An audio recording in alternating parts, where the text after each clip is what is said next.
Hey Siri, read my message. You have a new message from Ellen. Where are you? We will be there in 10 minutes or so. See you soon. Would you like to reply? No. Okay. Alexa, what's on my calendar? There are no events scheduled for the next 30 days. Hey Google, what's on my calendar?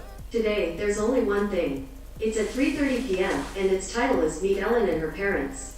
What's up guys? Undercover Swede here, coming at you with another tech video. Today we are talking about smart speakers. What are they? Do you need them? Why should you get them? And most importantly, which one should you get? I have been waiting a few weeks to make this video, but now we have had announcements from all of the big dogs in the sound industry. Google, Apple and Amazon, and even Sonos have released a voice-activated speaker. So what are they and how do you go about choosing one? Stick around in this video and I'd like to help you out. Yes, absolutely, you need a smart speaker. 2 years ago, a friend of mine in America sent me one of these. This is a Generation 1 Amazon Echo Dot. And I have not looked back ever since. Fantastic product. Smart speakers are fantastic. They're not just for listening to music, they offer you access to an assistant, a personal assistant. And depending on what speaker you have, that assistant is different. Your assistant can help you with to-do lists, can help you with your calendar, can help you organize your life, it can help you with trivia. They are fantastic products and you absolutely should be interested in getting one. Privacy is obviously a big concern for a lot of people. Now these devices are always listening, and the thing that all of these speakers have in common is that they are always listening out for their keyword, their hot word, which activates them. Now Google, Amazon, Apple, all of these companies are saying the same thing. We are not listening to your conversations, your device is simply looking out for its hot word. Now if you own a smartphone already, it's true that Apple and Google have a lot of data on you. And so this is not something I tend to worry about. If you are someone who worries about privacy, maybe a smart speaker is not for you. Well, that's the purpose of this video. The first and most important thing to consider when buying a smart speaker is the current ecosystem you are invested in. Now, when we talk about technology and we talk about ecosystem, we are talking about which products you currently own. Do you have an iPad, an iPhone, Apple TV, a subscription to Apple Music, and all of the above? Then probably the HomePod Apple speaker is the one for you.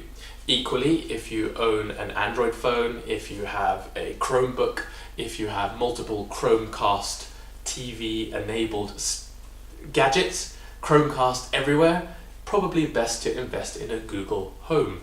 Okay, now for some of you, you won't be totally invested in the ecosystem, or you will have multiple products like you saw in the intro to this video.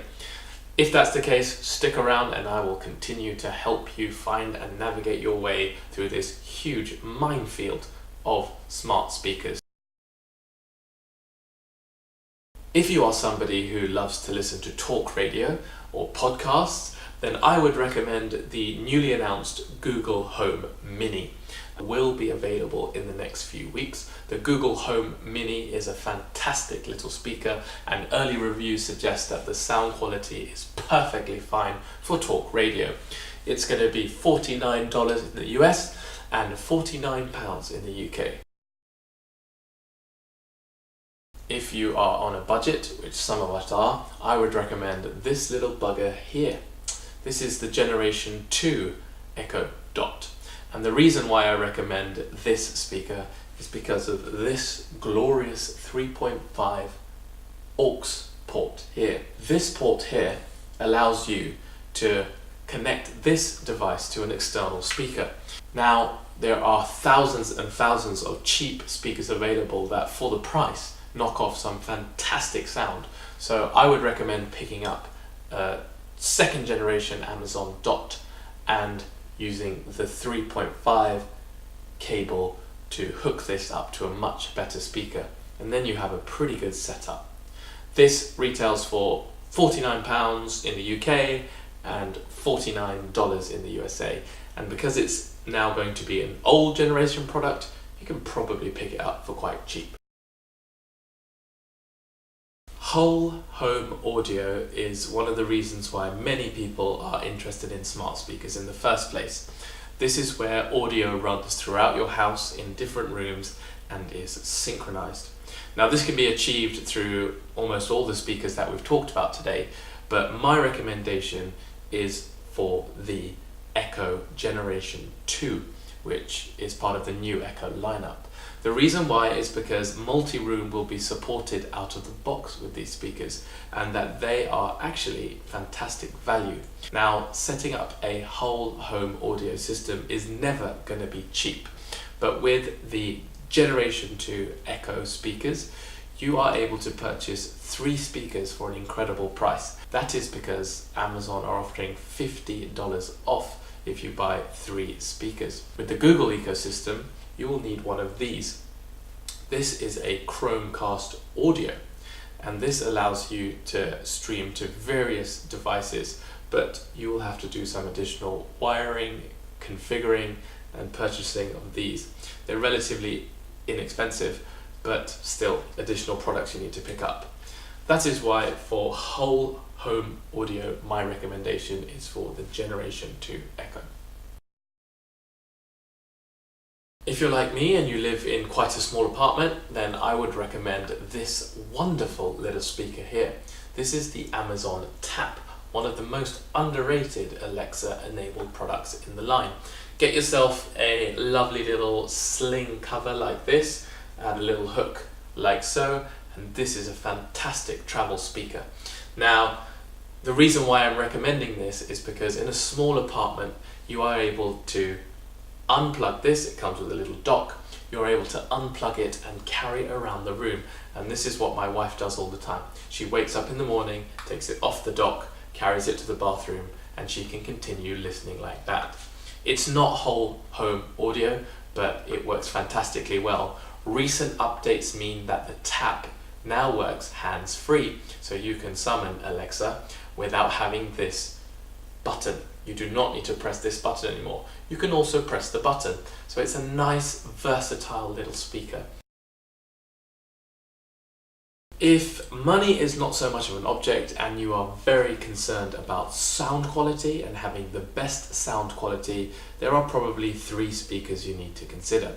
The newly announced Google Home Max, the highly anticipated Apple HomePod, and again, newly announced Sonos One speaker.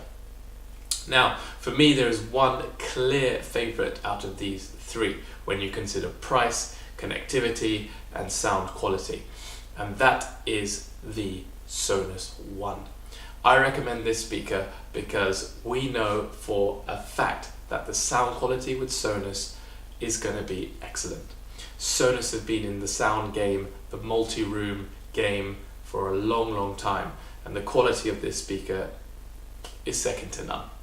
On top of this, we know that Sonos intend to offer both Google Assistant and Alexa in their speakers. This won't be straight out of the box, but soon Google Assistant will be added, and then essentially you have both assistants in a fantastic sounding speaker. So I would not be considering the Google Home Max or the Apple HomePod.